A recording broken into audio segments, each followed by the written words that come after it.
Dalam setiap cerita yang pernah kita dengar, kejadiannya selalu terjadi di suatu tempat, dan tempat itu disebut sebagai latar. Dan karena kita sudah belajar bagaimana membaca kisah Alkitab, mari kita bicara tentang peran latar di dalam Alkitab. Nah, latar merupakan alat yang sangat penting bagi para penulis Alkitab. Sungguh? Ya, coba pikirkan. Ketika kita memulai sebuah cerita, semuanya dimulai dari awal. Alur cerita dan para tokohnya masih berupa misteri, hingga nanti saat semuanya diungkapkan. Ya, kita tidak tahu apa yang akan terjadi. Kecuali kalau para penulisnya menggunakan latar dari sebuah cerita untuk mempersiapkan kita menghadapi apa yang akan terjadi. Bagaimana caranya? Misalnya ceritanya dimulai di ruang pengadilan. Menurutmu, apa yang akan terjadi? Aku rasa ceritanya pasti tentang kejahatan dan keadilan. Ya, bagaimana kalau latarnya berupa sebuah rumah yang gelap, tua, dan reot? Oh, sesuatu yang mengerikan pasti akan terjadi. Betul sekali. Jadi latar dapat membangkitkan memori dan emosi dari cerita lain yang kita tahu pernah terjadi di tempat yang sama.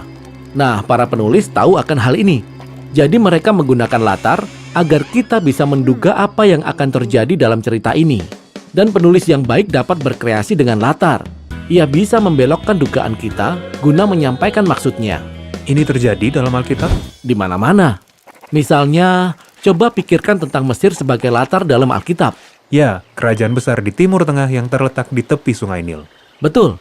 Sekarang, coba kita ingat tentang kisah Alkitab pertama di mana seseorang berakhir di Mesir, yaitu kisah tentang Abraham. Allah memanggil dia untuk melakukan perjalanan iman ke negeri yang baru, dan Allah berjanji akan memberi dia keturunan yang sangat banyak.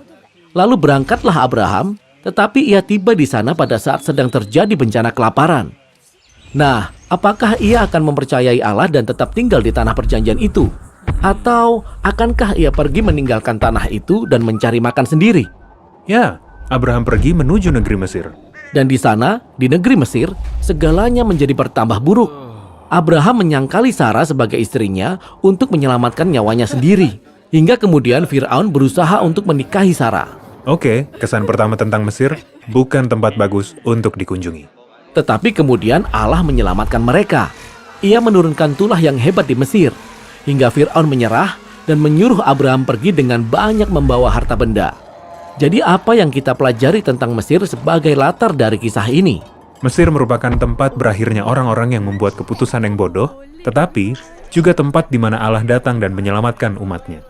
Ya, dan kisah berikutnya yang terjadi di Mesir mengikuti pola yang sama. Cicit dari Abraham membuat banyak keputusan yang bodoh, dan mereka berakhir di Mesir juga karena bencana kelaparan. Di pedalaman Mesir. Generasi demi generasi berlalu dan keturunan ini berakhir sebagai budak di Mesir. Dan menurutmu, apa yang akan terjadi? Allah akan mengirimkan sejumlah tulah dan menyelamatkan umatnya. Seperti yang sudah kita duga. Setelah bangsa Israel kembali ke tanah perjanjian, Allah memerintahkan mereka untuk jangan kembali lagi ke Mesir dengan alasan apapun. Karena tempat itu penuh dengan masalah dan penindasan. Jadi ketika para tokoh Alkitab di zaman berikutnya masih kembali ke Mesir, kita perlu merasa khawatir. Benar. Misalnya seperti Salomo. Di puncak kekayaan dan kekuasaannya, ia malah menikahi putri Raja Mesir. Lalu ia juga mengutus orang-orang Israel ke sana untuk mendatangkan kuda-kuda Mesir. Dan satu angkatan kemudian, kerjasama itu menjadi buruk dan Mesir kembali menindas bangsa Israel. Jadi, latar dalam kisah Alkitab itu memuat semua memori dari kisah sebelumnya yang membuat kita bisa menduga. Ya, latar merupakan alat penulisan yang luar biasa untuk menanamkan makna ke dalam sebuah cerita. Nah, para penulis Alkitab memang luar biasa. Mereka bisa membuat kita menduga, tetapi secara kreatif mereka juga bisa mengacaukan dugaan kita. Seperti apa contohnya? Mesir adalah contoh yang sempurna. Dalam Injil Matius, ketika Yesus lahir, keluarganya melarikan diri ke Mesir. Ini jadi masalah. Kita mungkin berpikir demikian, tetapi coba perhatikan. Mesir yang mestinya menjadi tempat yang buruk, malah menjadi tempat yang aman. Karena mereka melarikan diri dari siapa? Raja Herodes, yang perilakunya persis seperti Fir'aun, tetapi ia memerintah di Yerusalem, bukan di Mesir. Matius telah mengecoh kita dengan menunjukkan bagaimana Yerusalem bisa menjadi seperti Mesir. Benar sekali.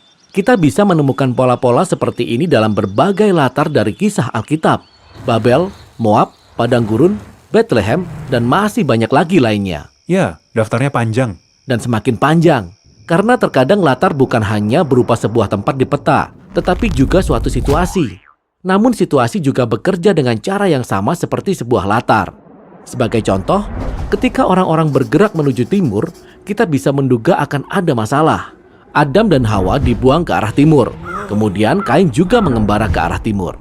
Orang-orang bergerak ke timur untuk membangun Babel. Dan semua kisah ini dirancang untuk membawa kita kepada suatu kisah di mana orang-orang Israel sebagai suatu bangsa akan dibuang ke arah timur, ke Babel. Bagus sekali. Masih ada satu lagi jenis latar dalam kisah Alkitab, yaitu waktu atau seberapa lama suatu peristiwa berlangsung. Misalnya seperti periode waktu 40, yang sering dikaitkan dengan kisah di mana kesetiaan umat Allah sedang diuji. Nuh berada di dalam bahtera selama 40 hari, 40 malam. Tetapi ketika sudah keluar, ia malah bermabuk-mabukan. Orang Israel kehilangan kesabaran mereka ketika menantikan Musa selama 40 hari di Gunung Sinai, hingga mereka membuat patung lembu emas. Atau setelah mata-mata Israel menyelidiki negeri itu selama 40 hari, orang-orang Israel memberontak hingga mereka harus mengembara di padang gurun selama 40 tahun. Namun kemudian, ada kisah tentang Yesus yang dicobai di padang gurun selama 40 hari. Tetapi ia membalikan apa yang kita duga. Ia berhasil mengatasi ujian. Benar sekali. Di seluruh bagian Alkitab, tempat, situasi, dan periode waktu menjadi penuh dengan makna, dengan cara membangkitkan memori dan menetapkan pengharapan. Dan penulis Perjanjian Baru kembali menggunakan semua latar ini untuk menunjukkan bahwa Yesuslah yang akan menuntun hidup kita dari Taman Eden, keluar dari Mesir dan padang gurun, menuju ciptaan yang baru.